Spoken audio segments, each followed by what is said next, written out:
প্রিয় শিক্ষার্থী বন্ধুরা, তোমরা সবাই কেমন আছো? নিশ্চয়ই ভালো আছো, সুস্থ আছো এবং নিরাপদে আছো। আমাদের সাথে বরাবরের মতোই আছে আমাদের বন্ধু রেজা এবং মিনা। বন্ধুরা,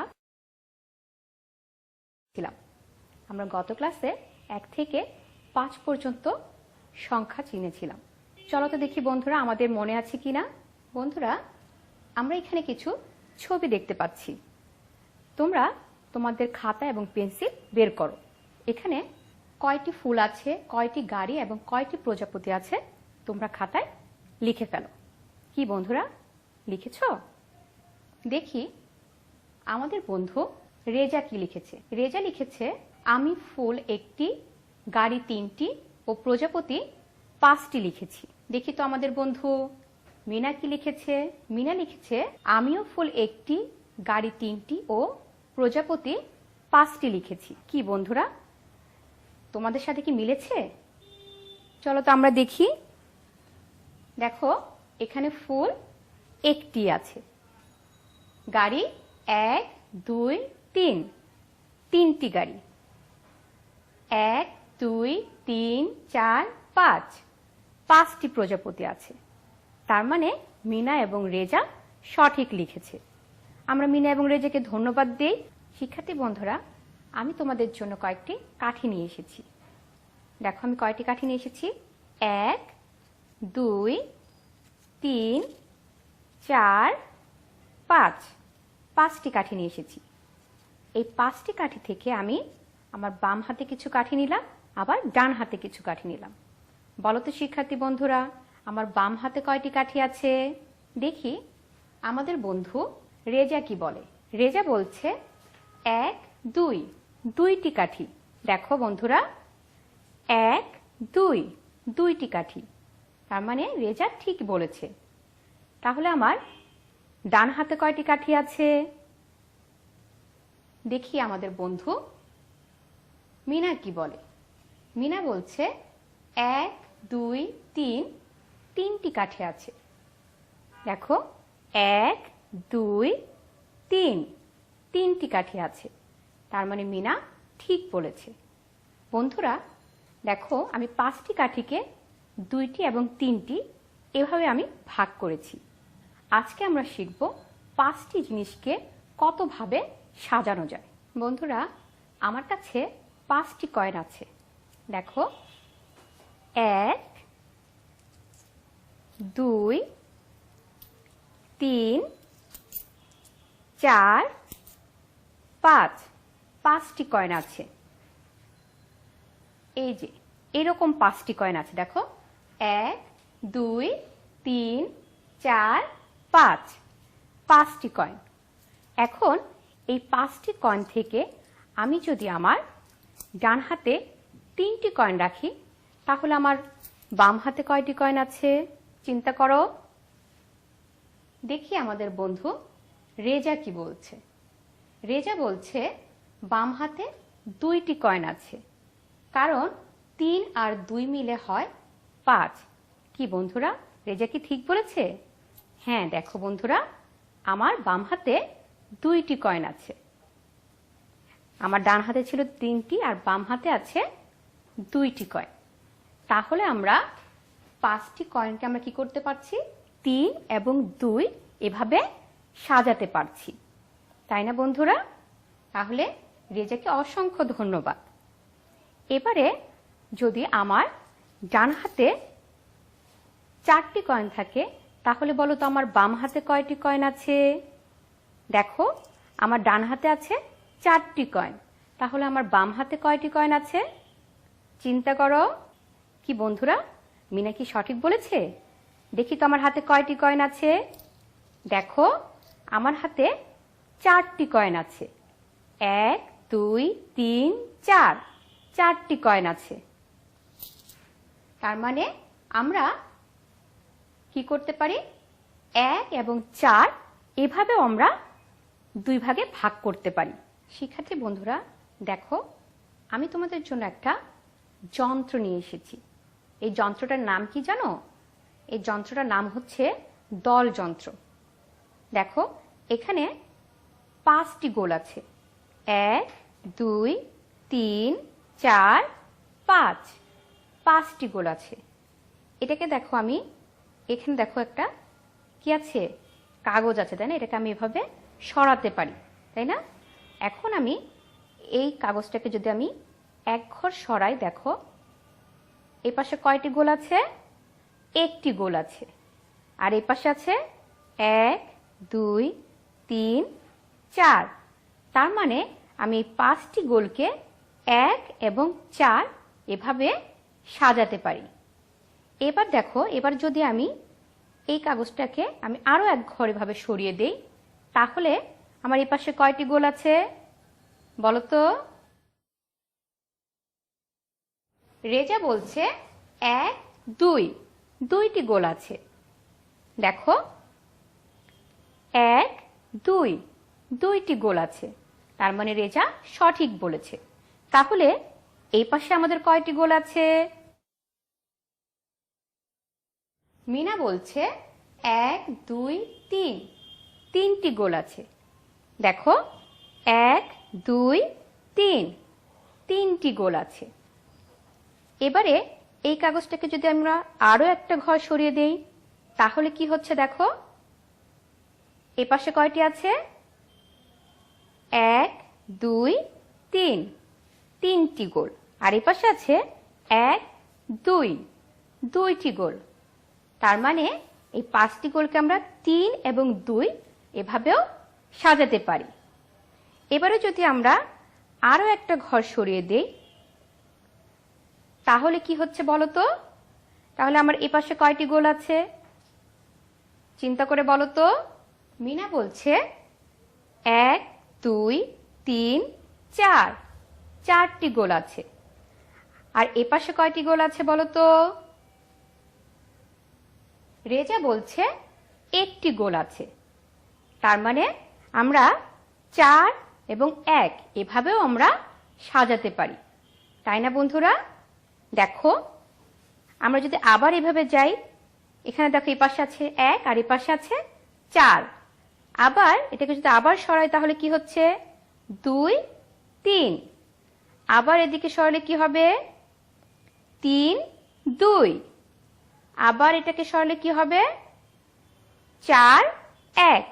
দেখেছো বন্ধুরা আমরা কতভাবে এই 5কে সাজাতে পারি? বন্ধুরা এবারে তোমরা তোমাদের বইয়ে 14 পৃষ্ঠার এই ছবিটা বের করো। এখানে আমরা কি দেখতে পাচ্ছি?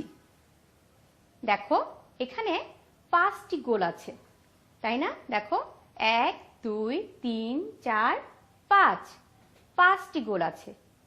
এবারে শিক্ষার্থী বন্ধুরা, তোমরা এই 5টি গোলকে কতভাবে সাজানো যায় সেটা তোমরা এখন বের করো।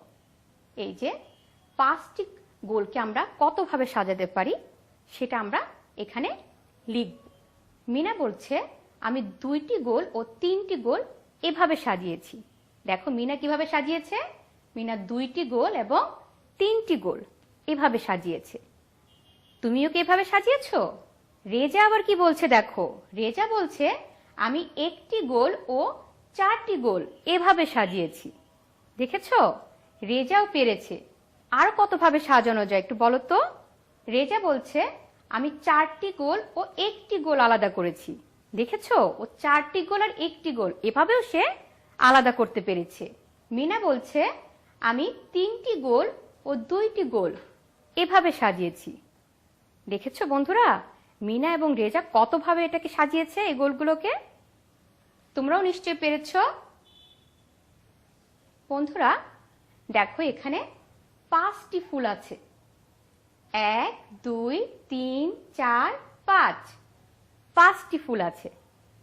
এবার বলো তো বন্ধুরা এই 5টি ফুলকে আমরা কিভাবে সাজাবো চিন্তা করে বের করো। রেজা বলছে আমি 2টি ফুল ও 3টি ফুল আলাদা করেছি। দেখেছো রেজা এখানে 1 2, 2টি ফুল। আবার 1 2 3, 3টি ফুল। দেখেছো 5টি ফুলকে রেজা 2 এবং 3 এভাবে আলাদা করেছে। মিনা বলছে আমি 4টি ফুল ও 1টি ফুল আলাদা করেছি।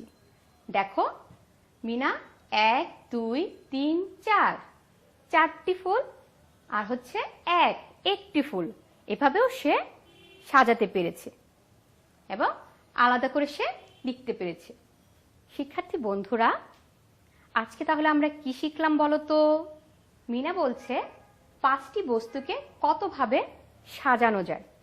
হ্যাঁ বন্ধুরা, আমরা আজকে 5টি বস্তুকে কতভাবে সাজানো যায় সেগুলো শিখলাম, তাই না?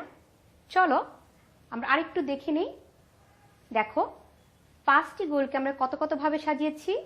1 এবং 4 2 3 3 2 4 1।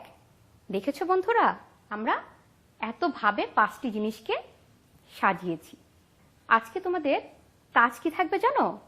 তোমাদের কাজ থাকবে, তোমাদের তো পেন্সিল আছে, খাতা আছে, বই আছে, তাই না? এরকম 4টি পেন্সিল নিবে, 4টি খাতা নিবে এবং 4টি বই নিবে। এরকম 4টি পেন্সিল, 4টি খাতা এবং 4টি বইকে তোমরা কতভাবে সাজাতে পারো তা তোমরা সাজিয়ে আমার কি করবে, খাতায় লিখে রাখবে। কি পারবো না শিক্ষার্থী বন্ধুরা? আজকে এ পর্যন্তই। সবাই সুস্থ থাকবে, ভালো থেকো এবং বাড়িতেই অবস্থান করো। আর বাড়িতে থেকে কিছুক্ষণ পর পর অবশ্যই সাবান দিয়ে হাত ধুয়ে নেবে।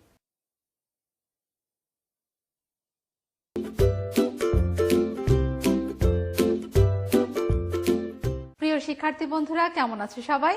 নিশ্চয়ই প্রত্যেকে ভালো আছো, আমিও ভালো আছি। আমি চলে এসেছি তোমাদের 4র্থ শ্রেণীর বাংলা বিষয় নিয়ে। আমরা গত ক্লাসে কি করেছি তোমাদের মনে আছে? বাংলাদেশের প্রকৃতি নিয়ে পড়েছি, তাই না? কি কি জেনেছি? 6টি ঋতু সম্পর্কে জেনেছি। চলো সোনামণিরা, আমরা 6 ঋতুর একটি ছবি দেখে আসি। এখানে 6টি ঋতুর ভিন্ন ভিন্ন চিত্র তুলে ধরা হয়েছে। তোমরা এই ছবিটি আগেও দেখেছো, তাই না? হ্যাঁ, এখন তোমাদেরকে আরেকটি নতুন ছবি দেখাবো। দেখো তো, ছবিটি একটু ভিন্ন, তাই না? আমাদের 6টি যে ঋতু আছে, সেই ঋতুগুলোর মধ্যে একটি ঋতুর চিত্র ফুটে উঠেছে। কোন ঋতু বলো তো? চলো একটা গান গেয়ে আসি, তারপর দেখো তো বুঝতে পারো কিনা। মেঘের কোলে রোদ এসেছে, বাদল গেছে টুটি, আহা হা হা হা, আজ আমাদের ছুটি ও ভাই, আজ আমাদের ছুটি, আহা হা হা হা। মেঘের কোলে রোদ এসেছে, বাদল গেছে টুটি, আহা হা হা হা। মেঘ বলতে কি মনে পড়ে বলো তো? তোমরা এই ছবিটি দেখতে পেয়েছো? কোথায় দেখেছো বলো তো? হ্যাঁ, তোমাদের বইয়ের মধ্যে আছে। এই ছবিতে কি বোঝা যাচ্ছে? প্রথমে তো গ্রীষ্মকাল, আমরা তো এই ছবিটি বারবার দেখেছি। গ্রীষ্মকালের পরেই আছে বর্ষাকাল এবং বর্ষাকালের পর দেখো তো এই ছবিটিতে কি বোঝা যাচ্ছে? হ্যাঁ, দেখেছো, নদীর পাড়ে কাশফুল, আর আকাশে দেখো সাদা মেঘ, নীল মেঘ, মেঘেরা খেলা করছে। কখন? শরৎকালে। তাহলে আমরা কি জানলাম? গ্রীষ্মকালের পর আসছে বর্ষাকাল এবং বর্ষাকালের পর আসছে শরৎকাল। আমরা আজকে বর্ষাকাল এবং শরৎকাল নিয়ে জানবো। তোমাদের গ্রীষ্মকাল সম্পর্কে মনে আছে? বলো তো, কোন কোন মাস মিলে গ্রীষ্মকাল হয়? কি হলো বলো? তোমরা তো সবাই জানো তো। হ্যাঁ, বৈশাখ এবং জ্যৈষ্ঠ মাস মিলে গ্রীষ্মকাল হয়। আর বলো, গ্রীষ্মকালে কি কি ফল পাওয়া যায়? তোমাদের প্রিয় প্রিয় ফলগুলো কি কি? আম, জাম, কাঁঠাল, লিচু, আরো অনেক ফল পাওয়া যায়, তাই না? সোনামণিরা, আমাদের আজকের পাঠ বাংলাদেশের প্রকৃতি। আমাদের বাংলাদেশের প্রকৃতি, এই যে গল্পটি, এর কোন পাঠ্যাংশটুকু আজকে আমরা পড়বো? এই বইয়ের 2 নম্বর পৃষ্ঠায় তোমরা চলে যাও। 2 নম্বর পৃষ্ঠায় দেখতে পাবে, প্রথমে আছে গ্রীষ্মের পর আসে বর্ষা। ঠিক এর পর দেখো এখানটায় আছে নবান্নের উৎসব ঘরে ঘরে আনন্দ নিয়ে আসে। আমরা আজকে এই পাঠ্যাংশটুকু পড়ব এবং এখান থেকে আমরা শব্দের অর্থ খুঁজে বের করব এবং সেগুলো দিয়ে বাক্য তৈরি করব এবং যুক্ত বর্ণ ভেঙে দেখাবো, নতুন শব্দ তৈরি করব। সোনামণিরা, আমি 2য় পৃষ্ঠার এই পাঠ্যাংশটুকু পড়ছি, তোমরা খুব মন দিয়ে এটি শুনবে, ঠিক আছে? গ্রীষ্মের পর আসে বর্ষা। বর্ষায় আবার একেবারে অন্য চেহারা। আকাশে তখন কালো ঘন মেঘে ছেয়ে যায়। বৃষ্টি পড়ছে তো পড়ছেই, কখনো বড় বড় ফোঁটায়, তবে ধীরে ধীরে, কখনো হুড়মুড় করে, কখনো পড়ছে ঝিরঝির করে, খুব হালকা। এ ধরনের বৃষ্টির একটা নাম আছে, একে বলা হয় ইলশে গুঁড়ি। আর বড় বড় ফোঁটায় প্রচুর বৃষ্টির নাম মুষলধারে বৃষ্টি। কখনো আবার পড়ে ঝমঝম বৃষ্টি, নদীতে তখন ঢল নামে, বর্ষায় ফোটে কদম, কেয়া ও আরো নানা ফুল। বর্ষার পর আসে শরৎ। শরৎ এলেই আবার সব পাল্টে যায়। শরৎকালে আকাশে সাদা মেঘ পেঁজা তুলোর মতো ভেসে বেড়ায়, আকাশ হয়ে ওঠে ঘন নীল। এ সময় ফোটে শিউলি ফুল, নদীর পার সাদা কাশ ফুলে ভরে যায়। শরতের পর পাকা ধানের শীষ নিয়ে আসে হেমন্ত, শুরু হয় ধান কাটা। এ সময় কৃষকের ঘর সোনালী ফসলে ভরে ওঠে, নবান্নের উৎসব ঘরে ঘরে আনন্দ নিয়ে আসে। সোনামণিরা, আমরা যে পাঠ্যাংশটুকু পড়লাম, এখন আমাদের কোন কোন শব্দগুলো অচেনা বা অজানা বা নতুন মনে হচ্ছে আমরা সেগুলো খুঁজে বের করব। ঠিক আছে? গ্রীষ্মের পর আসে বর্ষা। বর্ষায় আবার একেবারে অন্য চেহারা। আকাশে তখন কালো ঘন মেঘে ছেয়ে যায়। বৃষ্টি পড়ছে তো পড়ছেই, কখনো বড় বড় ফোঁটায়, তবে ধীরে ধীরে, কখনো পড়ছে ঝিরঝির করে, খুব হালকা। এ ধরনের বৃষ্টির একটা নাম আছে, একে বলা হয় ইলশে গুঁড়ি। এই যে ইলশে গুঁড়ি, এই শব্দটা আমাদের কাছে একটু অপরিচিত, তাই না? নতুন শুনলাম। ঠিক আছে, চলো শব্দটির নিচে আমরা প্রত্যেকেই একটি দাগ দিই। আচ্ছা, এরপর দেখো আর কি আছে। আর বড় বড় ফোঁটায় প্রচুর বৃষ্টির নাম মুষলধারে বৃষ্টি। দেখো বৃষ্টির কত রূপ আমরা জানতে পাচ্ছি, তাই না? একটি হচ্ছে কি পেলাম, ইলশে গুঁড়ি, আবার একটি কি পেয়েছি, মুষলধারে বৃষ্টি। চলো আমরা সবাই মুষলধারে বৃষ্টি এই শব্দটির নিচে দাগ দিই। কখনো আবার পড়ে ঝমঝম বৃষ্টি, নদীতে তখন ঢল নামে, বর্ষায় ফোটে কদম, কেয়া ও আরো নানা ফুল। বর্ষার পর আসে শরৎ। শরৎ এলেই আবার সব পাল্টে যায়। শরৎকালে আকাশে সাদা মেঘ পেঁজা তুলোর মতো ভেজায়। শরতের পর পাকা ধানের শীষ নিয়ে আসে হেমন্ত, শুরু হয় ধান কাটা। এ সময় কৃষকের ঘর সোনালী ফসলে ভরে ওঠে, নবান্নের উৎসব ঘরে ঘরে আনন্দ নিয়ে আসে। আচ্ছা, আমরা এখানে একটি কি পেলাম শব্দ বলো তো? নবান্নের উৎসব ঘরে ঘরে আনন্দ নিয়ে আসে। এখানে আমরা একটি শব্দ পেয়েছি নবান্ন। আমার মনে হচ্ছে তোমাদের কাছে এই শব্দটি নতুন, তাই আমরা নবান্নের শব্দের নিচে দাগ দেব। ঠিক আছে? তাহলে আমরা আজকে কি কি শব্দ পেলাম? একটি হচ্ছে ইলশে গুঁড়ি, এরপর মুষলধারে বৃষ্টি, এরপর নবান্ন। তাহলে চলো এই শব্দগুলোর অর্থ জেনে আসি এবং এই শব্দগুলো দিয়ে আমরা নতুন বাক্য তৈরি করি। চলো বোর্ডে চলে যাই, তোমরা খাতা কলম নিয়ে বসে যাও, খাতায় লিখতে হবে। আমরা তাহলে কি শব্দ পেলাম? ইলশে গুঁড়ি, ইলশে গুঁড়ি, ইলশে গুঁড়ি। ইলশে গুঁড়ি অর্থ হচ্ছে হালকা ঝিরঝিরে বৃষ্টি। এই বৃষ্টিটা কেমন হয় বলো তো? সারাদিন ধরে হতে থাকে, তাই না? হালকা ঝিরঝিরে বৃষ্টি,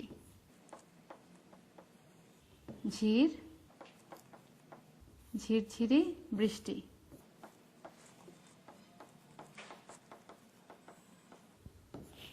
আমরা এখন ইলশে গুঁড়ি শব্দটি দিয়ে একটি বাক্য তৈরি করি।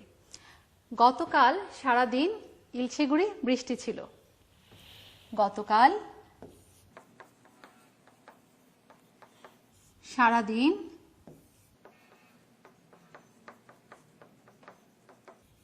ইলশে গুঁড়ি বৃষ্টি ছিল।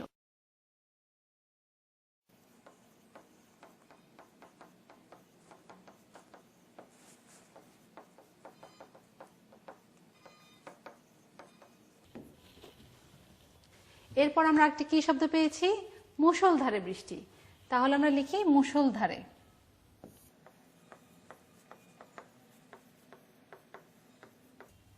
মুষলধারে বৃষ্টি। সোনামণিরা তোমরা শব্দের অর্থগুলো লিখছো তো খাতায়? হ্যাঁ, প্রত্যেকে শব্দের অর্থগুলো খুব সুন্দর করে খাতায় লিখে নাও।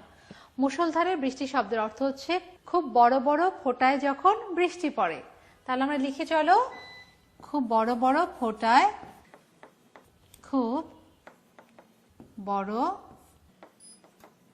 বড় ফোঁটায় যখন বৃষ্টি পড়ে।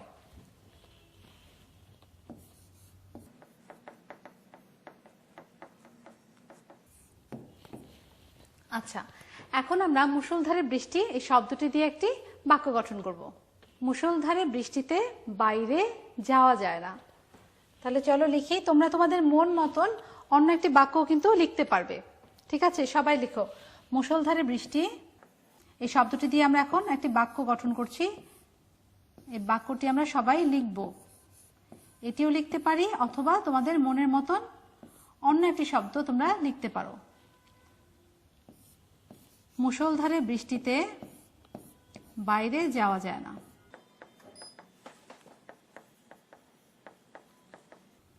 বাইরে যাওয়া যায় না।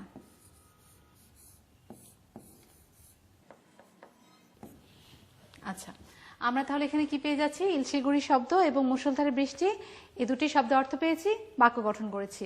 আমাদের আরেকটি শব্দ বাকি আছে, তাই না? কি শব্দটি? শব্দটি হচ্ছে নবান্ন। চলো আমরা লিখি নবান্ন শব্দের অর্থ। নবান্ন। আচ্ছা, তোমরা জানো নবান্ন উৎসব কখন হয়? আমরা আজকে পড়েছি, তাই না? নবান্ন শব্দের অর্থ কি? নবান্ন শব্দের অর্থ হচ্ছে নতুন ধান কাটার পর অগ্রহায়ণ মাসে অনুষ্ঠিত একটি উৎসব। আমরা সবাই এটি লিখে ফেলি, তোমরাও খাতায় লিখো। নতুন ধান কাটার পর, নতুন ধান কাটার পর, কাটার পর অগ্রহায়ণ মাসে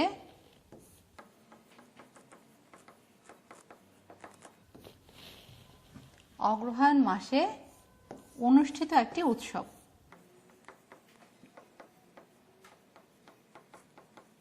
অনুষ্ঠিত একটি উৎসব।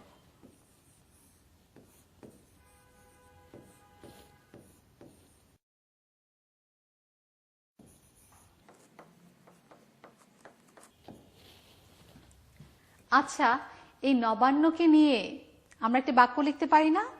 কি হতে পারে সেই বাক্য বলো তো? নবান্ন উৎসবে আমরা কি কি করি সেটাই লেখো। হ্যাঁ, নবান্ন উৎসবে আমরা পিঠা পায়েস বানাই। তাহলে এখানে লিখি নবান্ন উৎসবে, নবান্ন উৎসবে আমরা পিঠা পায়েস বানাই। আমরা পিঠা পায়েস বানাই।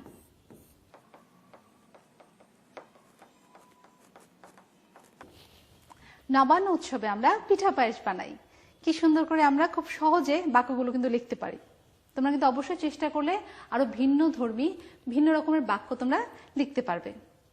এবার তাহলে কি করব আমরা? এবার আমরা আমাদের সেই পাঠ্যাংশে চলে যাব। দেখো এখানে কি আছে? গ্রীষ্মের পর আসে বর্ষা, বর্ষায় আবার একেবারে অন্য চেহারা। আকাশ তখন কালো ঘন মেঘে ছেয়ে যায়। বৃষ্টি পড়ছেই তো পড়ছেই। এখন দেখো এখানে আমরা যে শব্দটি পেয়েছি, একটা বৃষ্টি, এর নিচে দাগ দিই, যুক্ত বর্ণ, তাই না? হ্যাঁ, আমরা এই বর্ণটিকে ভাঙবো। এরপর দেখো কি আছে? কখনো বড় বড় ফোঁটায়, তবে ধীরে ধীরে, কখনো হুড়মুড় করে, কখনো পড়ছে ঝিরঝির করে, খুব হালকা। এ ধরনের বৃষ্টির একটা নাম আছে, একে বলা হয় ইলশিগুড়ি। আরো বড় বড় ফোঁটায় প্রচুর বৃষ্টির নাম মুষলধারে বৃষ্টি। আচ্ছা, এখানে যে প্রচুর শব্দটি পেয়েছি, এটিও একটি যুক্ত বর্ণ আছে, তাই না? তাহলে এই শব্দটিকে আমরা ভাঙতে পারি। কখনো আবার পরে ঝমঝম বৃষ্টি, নদীতে তখন ঢল নামে, বর্ষায় ফোটে কদম, কেয়া, আরো নানা ফুল।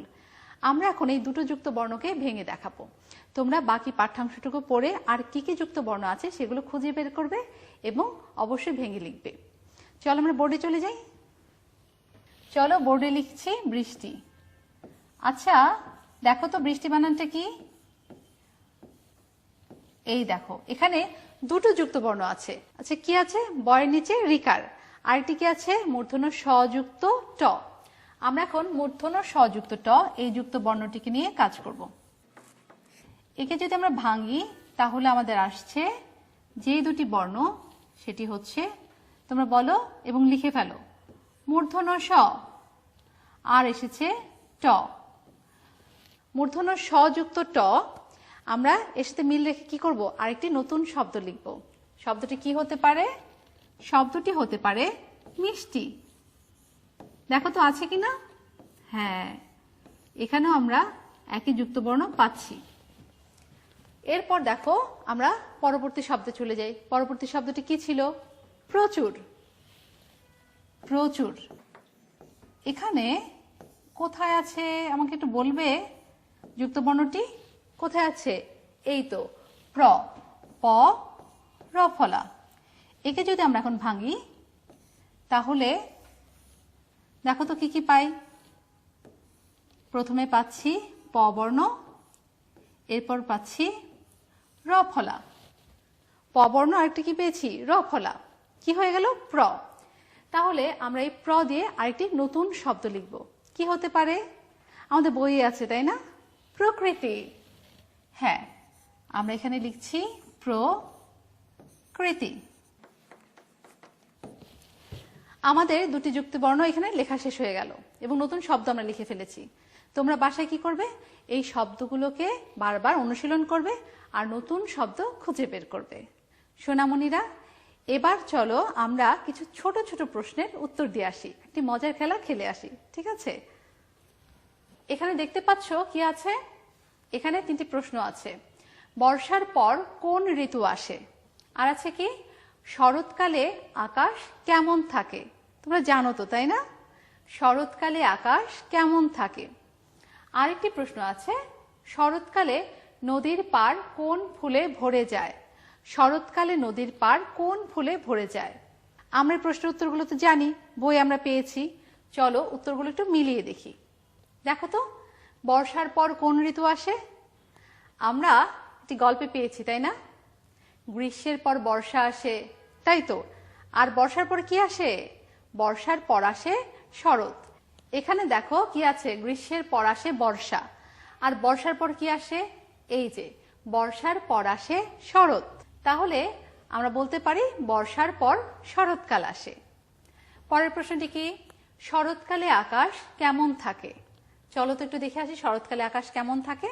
শরৎকালে আকাশে সাদা মেঘ পেঁজা। দেখো তো উত্তরে কি আছে? উত্তরে আছে শরৎকালে আকাশে সাদা মেঘ পেঁজা তুলোর মতো ভেসে বেড়ায়।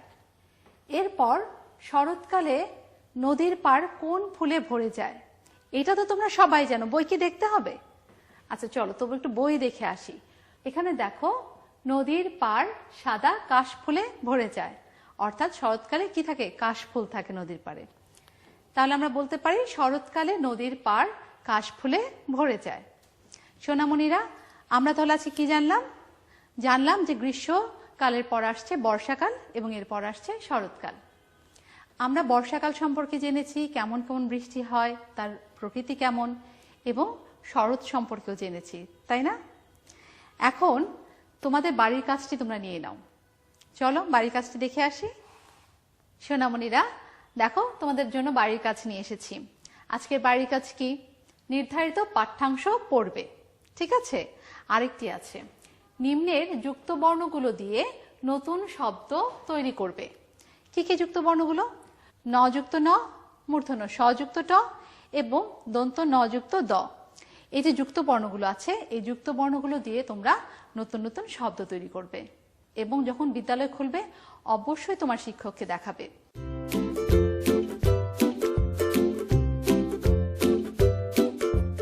অভিভাবকদের উদ্দেশ্যে বলছি, আপনাদের শিশুদের প্রতি আপনারা আরো বেশি যত্নশীল হবেন। তাদের বিভিন্ন আনন্দদায়ক কাজে অংশগ্রহণ করাবেন। তাদের লেখাপড়ায় যাতে মনোযোগ থাকে, মন যেন বিষাদে ভরে না ওঠে, তাদের মানসিক বিকাশ, সব দিকের খেয়ালটা আপনাকে রাখতে হবে। আপনারা ভালো থাকবেন, সুস্থ থাকবেন। ধন্যবাদ সবাইকে।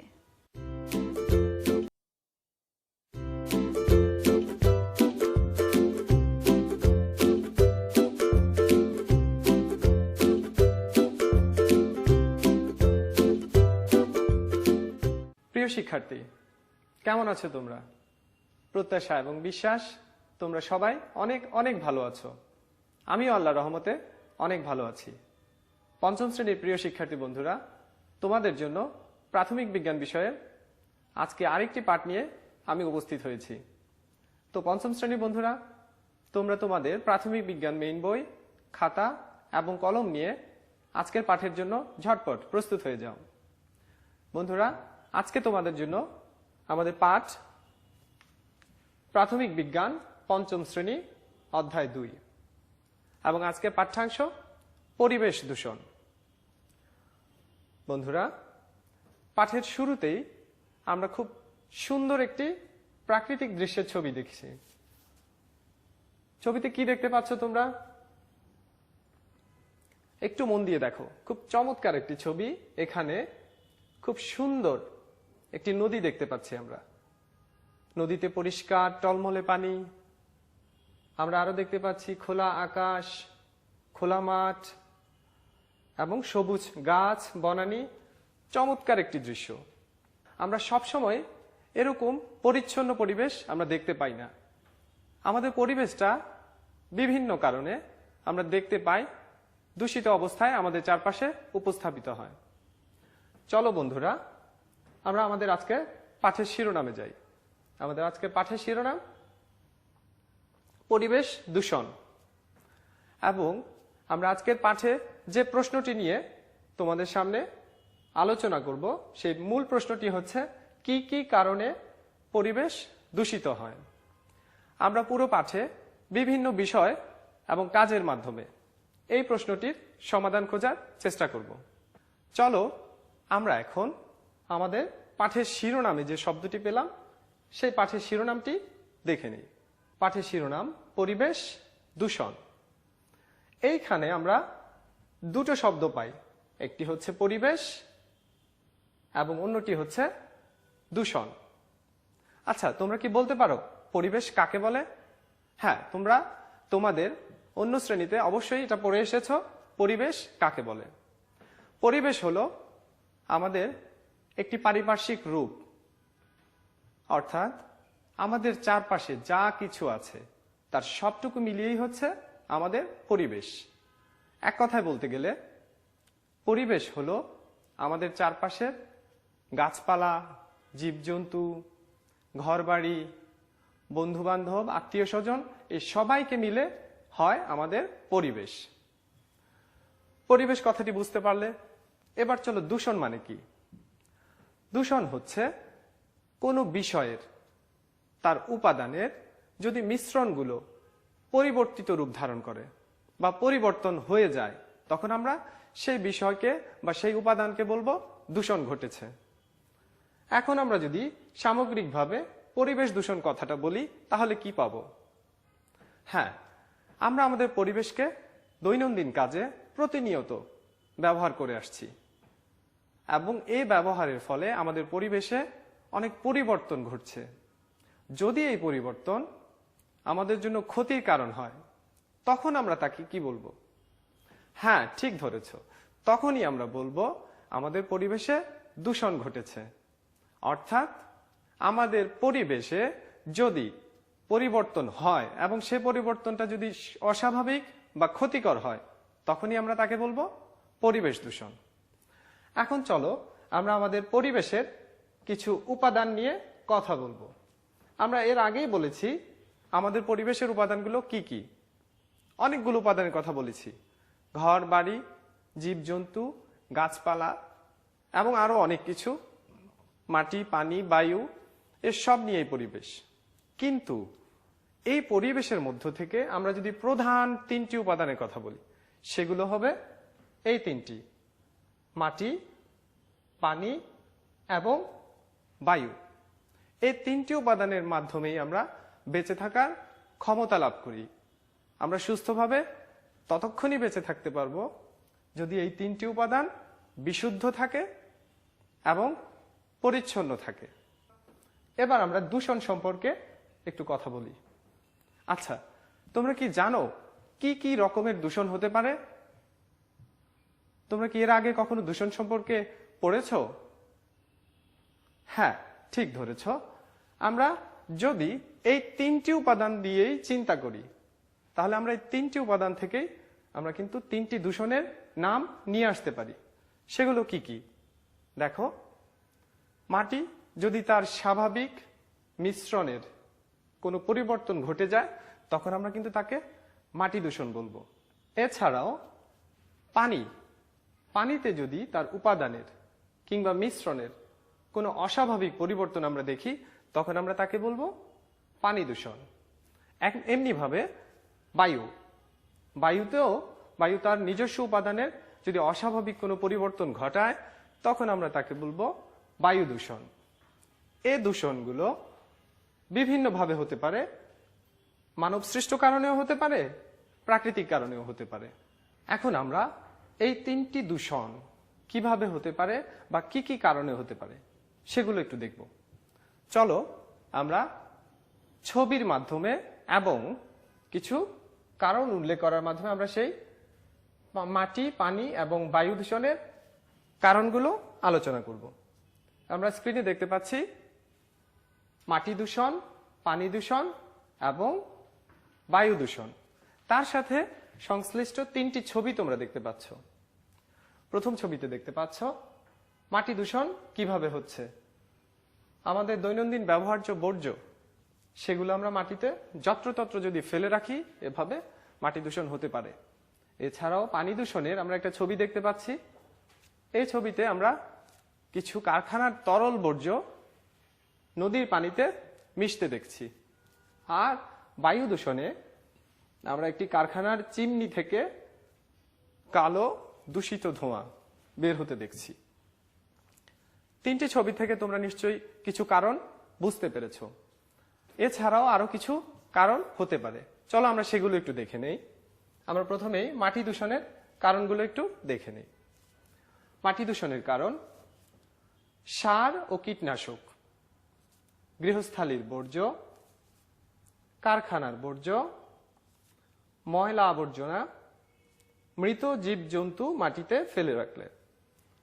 বন্ধুরা, সার এবং কীটনাশক, আমরা যদি আমাদের কৃষি জমিতে অতিরিক্ত পরিমাণে সার এবং কীটনাশক ব্যবহার করি, তার অতিরিক্ত পরিমাণটুকু মাটিতে পড়ে থাকলে সেটা মাটি দূষণের কারণ ঘটতে পারে।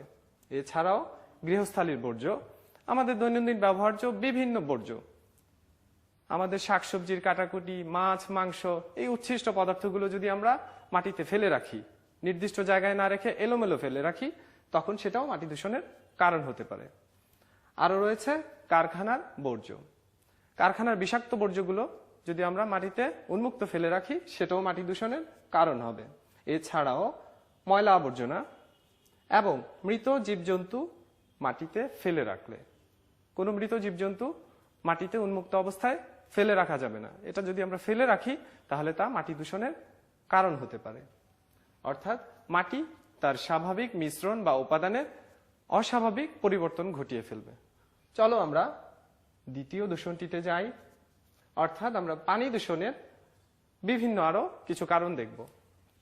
পানি দূষণ, ক্ষতিকর পদার্থ, গৃহস্থালির বর্জ্য, কারখানার বর্জ্য, পয় নিষ্কাশন, গবাদি পশু গোসল করালে। তোমরা দেখতে পাচ্ছ ক্ষতিকর পদার্থ। হ্যাঁ, পানিতে যে কোনো বিষাক্ত ক্ষতিকর পদার্থ যদি মিশে, তাহলে অবশ্যই সেটা পানি দূষণের কারণ হতে পারে।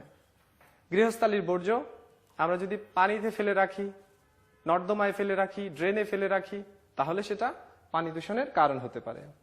কারখানার বর্জ্য, হ্যাঁ, কারখানার তরল বিষাক্ত বর্জ্য যখন নদীতে বা পুকুরে কিংবা ড্রেনে পড়ে, তখন সেটা পানি দূষণের কারণ হতে পারে। এছাড়াও পয় নিষ্কাশন ব্যবস্থা এবং গবাদি পশু গোসল করালে। আমরা তৃতীয় দূষণটিতে যাচ্ছি, বায়ু দূষণ। বায়ু দূষণ, এবং এখানে আরো কিছু দূষণের কারণ উল্লেখ করা হয়েছে। ক্ষতিকর গ্যাস, ধূলিকণা, ধোঁয়া, দুর্গন্ধ, যেখানে সেখানে ময়লা ফেলা। প্রথমটিতে যাই, ক্ষতিকর গ্যাস। ক্ষতিকর গ্যাস বিভিন্নভাবে আসতে পারে। কলকারখানা থেকে আসতে, এছাড়াও বিভিন্ন ধূলিকণা, এছাড়াও ধোঁয়া। ধোঁয়া আমরা দেখে থাকি কলকারখানা থেকে কিংবা গাড়ি থেকেও বিষাক্ত ধোঁয়া বের হয়ে বায়ুকে দূষিত করে। আরও রয়েছে দুর্গন্ধ।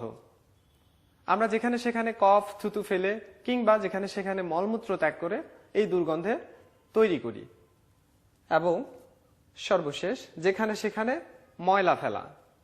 যেখানে সেখানে খোলা উন্মুক্ত স্থানে যদি ময়লা ফেলি তাহলেও বায়ু দূষিত হতে পারে। তোমরাও তোমাদের শ্রেণীকক্ষে তোমাদের আবর্জনাগুলো, কাগজের টুকরো, চিপসের প্যাকেট কিংবা ফলের খোসা, এগুলো ঠিক যেখানে সেখানে ফেলে রাখবে না। অবশ্যই সেগুলো শ্রেণীকক্ষের একটি নির্দিষ্ট কোণে, নির্দিষ্ট ঝুড়িতে সেগুলো রাখবে। তোমাদের জন্য একটি চমৎকার কাজ। তার আগে আমি তোমাদেরকে একটি ছোট্ট গল্প বলি। কিছুদিন আগে আমি একটি স্থানে বেড়াতে গিয়েছিলাম। স্থানটির নাম হচ্ছে রূপনগর। কিন্তু সেই স্থানে গিয়ে আমার মনটি খুব খারাপ হয়ে গিয়েছে। আমি সেই স্থানে বেশ কিছু দূষণ দেখতে পেয়েছিলাম। আমি সেখানে যে দূষণগুলো দেখতে পেয়েছিলাম তোমাদেরকে এখন স্ক্রিনে সেই দূষণগুলোর ছবি এঁকে দেখাবো। আমি এখন ওই আমার দেখা স্থানটির ছবিটি আঁকবো। আমার সেই স্থানের নাম ছিল রূপনগর এবং আমি সেখানে গিয়েছিলাম এই বছরের জানুয়ারির 1 তারিখ। চলো ছবিটি তোমাদের জন্য আমি আঁকি। তোমরা একটু মন দিয়ে দেখো। আমি যেখানে গিয়েছিলাম সেখানে ঠিক এরকম দেখতে একটি কারখানা ছিল। সেই কারখানার এরকম 3টি চুল্লি ছিল এবং সেই চুল্লিগুলো থেকে এরকম অনেক অনেক কালো কালো ধোঁয়া বের হচ্ছিল। আর সেই কালো ধোঁয়াগুলো বাতাসে মিশে যাচ্ছিল। তারপর আমি আরো কি দেখলাম? আমি দেখলাম এখানে কারখানার ড্রেন, সেই ড্রেন থেকে অনেক বিষাক্ত তরল পদার্থ সেখানেই পড়ছিল। কিন্তু কোথায় পড়ছিল জানো? পাশেই ছিল খুব সুন্দর একটি নদী। এমন একটি নদীর পানিতে গিয়ে সেই বিষাক্ত তরল বর্জ্যগুলো পড়ছিল। এই ছিল নদী এবং নদীর পানি। এখানে কিছু খালি জায়গা ছিল। সে খালি জায়গায় আমি দেখেছি কারখানার কিছু বিষাক্ত বর্জ্য পদার্থ মাটির উপরে পড়ে রয়েছে। বিভিন্ন বিষাক্ত বর্জ্য পদার্থ পড়ে আছে একদম অগোছালো ভাবে, মাটির উপর পড়ে রয়েছে। আমি এই বিষয়টা দেখে আমার মন ভীষণ খারাপ হয়ে গিয়েছে। আমরা কি আসলে এমন প্রাকৃতিক পরিবেশ কিংবা আমাদের চারপাশে এমন কিছু কি আমরা চাই? না। আচ্ছা, তোমরা একটু ভেবে বলো দেখি, এখানে কি কি দূষণ দেখতে পাওয়া যাচ্ছে? হ্যাঁ, ঠিক ধরেছো তোমরা। তোমরা এখানে 3টি দূষণ দেখতে পাচ্ছ। এই যে কালো ধোঁয়া বাতাসে মিশে যাচ্ছে, এর ফলে এখানে একটি দূষণ হচ্ছে। সেটি হচ্ছে বায়ু দূষণ। এবং এখানে মাটিতে উন্মুক্ত অবস্থায় যে বিষাক্ত বর্জ্য পদার্থ পড়ে আছে, এর ফলে এখানে হচ্ছে মাটি দূষণ। আর এই যে নদীর পানিতে তরল বিষাক্ত বর্জ্য যেগুলো মিশছিল, এর ফলে এখানে কি হচ্ছে? পানি দূষণ। এখানে এই ছবিতে আমরা 3টি দূষণের চিত্র দেখতে পাচ্ছি এবং পানি দূষণ। তোমরাও তোমাদের চারপাশে এমন কোনো স্থান বা এমন কোনো দূষণের চিত্র যদি পর্যবেক্ষণ করো, তবে তোমরা তোমাদের মূল বইতে দেখবে একটি পর্যবেক্ষণ ফর্ম আছে। সেই ফর্মে তোমরা চেষ্টা করবে এরকম যে কোনো দূষণের চিত্র বাসায় বসে নিজে আঁকার জন্য। আমরা ছবিটি দেখলাম, এবার আমরা দেখব আজকের পুরো পাঠে আমরা কি কি পড়েছি তার একটি সংক্ষিপ্ত রূপ। চলো আমরা আমাদের আজকের পাঠে কি কি দেখেছি এক নজরে একবার। পরিবেশের প্রধান উপাদানগুলো কি? হ্যাঁ, পরিবেশ ছিল আমাদের চারপাশে মাটি, পানি, বায়ু, জীব জন্তু, গাছপালা, এই সব কিছু নিয়েই আমাদের পরিবেশ। এবং আমরা পরিবেশের প্রধান 3টি উপাদানের কথা বলেছিলাম। 3টি উপাদান ছিল মাটি, পানি, বায়ু। এরপর পরিবেশ দূষণ কাকে বলে আমরা জেনেছি। পরিবেশ আমরা দৈনন্দিন কাজে ব্যবহারের ফলে যদি কোনো পরিবর্তন ঘটে এবং সেই পরিবর্তনটি যদি আমাদের ক্ষতিকর হয়, তখন আমরা তাকে পরিবেশ দূষণ বলবো। এছাড়াও আমরা জেনেছি পরিবেশের উপাদানগুলো কিভাবে দূষিত হয়। পরিবেশের প্রধান 3টি উপাদান মাটি, পানি এবং বায়ু। প্রত্যেকটি উপাদান কিভাবে দূষিত হয় আমরা সেগুলো ছবিতে এবং বর্ণনায় দেখেছি। এতক্ষণ আমরা যা যা দেখেছি, চলো এবার তোমাদের মূল বইয়ে যাই আমরা একটু। সেই মূল বইয়ের পৃষ্ঠা নাম্বার 9 পৃষ্ঠাটি তোমরা একটু খোলো। আমি এতক্ষণ যা যা বলেছি তোমরা দেখতে পাবে সবটুকুই খুব চমৎকার ভাবে এখানে উপস্থাপন করা আছে। তোমরা বইয়ের পৃষ্ঠাটি দেখলে খুব সহজে আরো ভালোভাবে বুঝতে পারবে। এবং এখানে দেখতে পাচ্ছ সেই পর্যবেক্ষণ ফর্মটিও যুক্ত করা আছে।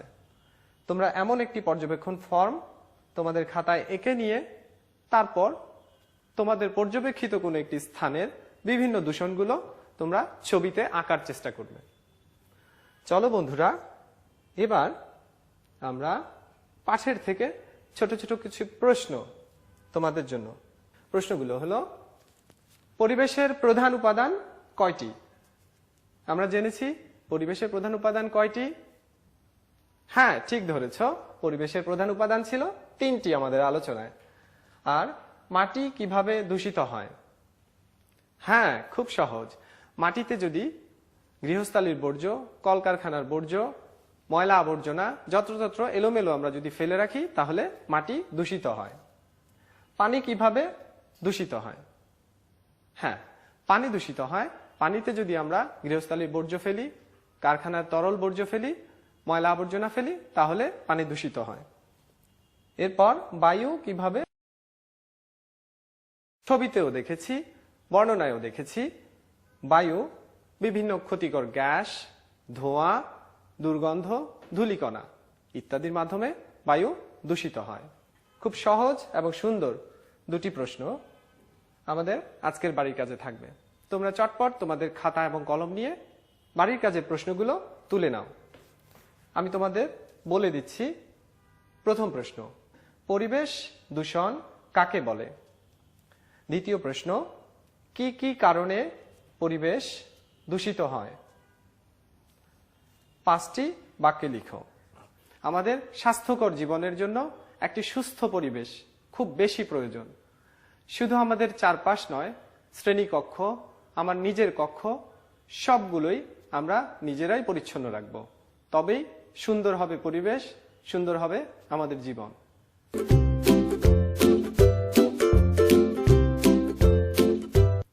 আজকের মতো এটুকুই। দেখা হবে পরবর্তী কোনো পাঠে। সে পর্যন্ত সুস্থ থেকো, ভালো থেকো। এবং আমার পাঠের সাথে এতক্ষণ থাকার জন্য তোমাদেরকে জানাচ্ছি অসংখ্য অসংখ্য ধন্যবাদ।